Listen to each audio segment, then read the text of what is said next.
qu'est-ce qui a changé dans ton regard sur la nature? Alors, j'emploie souvent le mot de révélation quand j'ai eu un espèce de flash comme ça qui fait que d'un seul coup, j'ai une idée, une façon de voir qui ne m'était jamais venue jusque-là. Et j'ai eu ça un jour en regardant avec mon beau-père qui adore ça, c'est sa leçon de philosophie, un documentaire animalier. Et en effet, c'est vrai que les documentaires animaliers qui sont souvent très bien faits, très spectaculaires, sont des leçons de choses extraordinaires, comme quand on lisait les livres de Fabre ou de Buffon autrefois. C'est-à-dire que c'est vrai que c'est des leçons sur le comportement instinctif des êtres animés, et effectivement l'homme peut en tirer, sans faire de la sociobiologie de mauvaise aloi, on peut en tirer quand même des tas d'enseignements. Et alors c'était un documentaire où on voyait comment chassaient les lionnes dans la savane. Et dans ce documentaire, on voyait une lionne à l'affût avec ses petits, qui observait un troupeau de gazelles ou d'antilopes. Et effectivement, ces antilopes qui étaient innocentes comme tout, en train de batifoler dans la savane, étaient incroyablement élégantes, comme des danseuses, tu vois.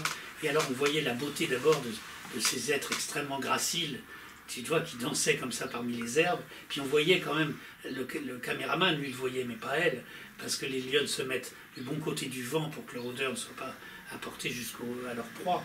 Et donc, il voyait bien qu'il y avait la lionne à l'affût et qu'il y allait avant un drame à filmer formidable.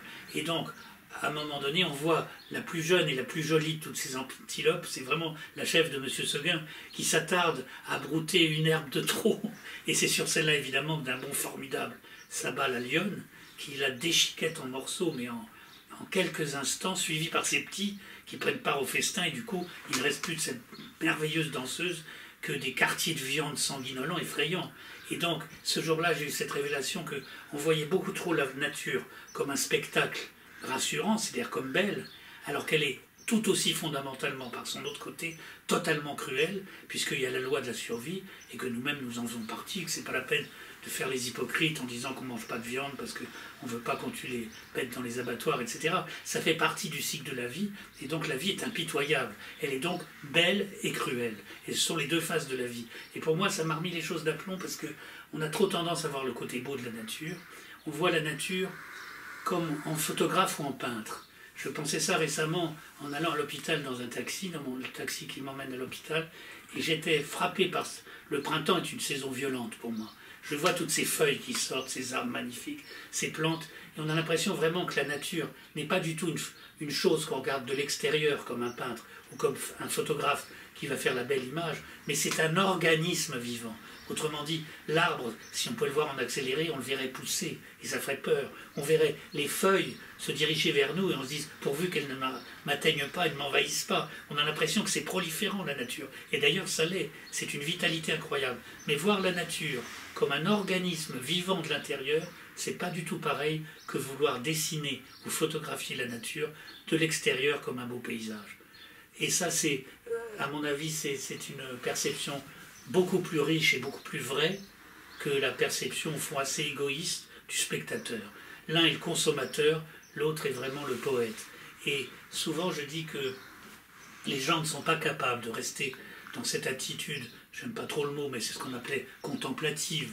Ça évoque trop des choses compliquées de méditation, alors que c'est très simple. Exemple typique, les gens se promènent dans la montagne, et au cours de leur promenade, ils vont par exemple à un lac pour se baigner avec leurs enfants. Et puis, ils voient brusquement sur ce chemin de montagne une magnifique fleur. 9 personnes sur 10 se baissent pour l'accueillir. Autrement dit, se baissent pour la tuer, en jouir quelques instants, et ensuite elle sera fanée, et un jour ou deux après, elle sera morte totalement. Donc c'est tout à fait ni plus ni moins un viol. Pour jouir quelques instants, on tue la beauté, alors qu'en fait, si on réfléchissait 5 minutes, il aurait fallu savoir attendre, contempler et ne pas prendre. Et très peu de gens sont capables de ne pas avoir ce réflexe possessif. Je prends l'exemple de la fleur parce que je trouve qu'il résume une attitude générale qui est une attitude réflexe, une mauvaise éducation qu'on a et qu'on ne devrait pas donner d'ailleurs à ses enfants. Quand tu vois la belle fleur, ne l'accueille pas. Ça a l'air de rien, mais on revient à l'amour dont on parlait tout à l'heure. Savoir garder la bonne distance, ne pas vouloir consommer, ne pas vouloir s'approprier, être capable de voir la beauté sans vouloir la prendre. C'est quand même très important.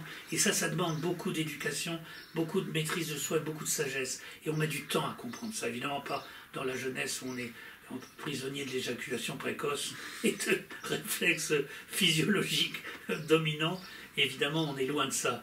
Mais avec l'âge, on apprend qu'effectivement l'attitude contemplative est beaucoup plus juste et surtout satisfaisante.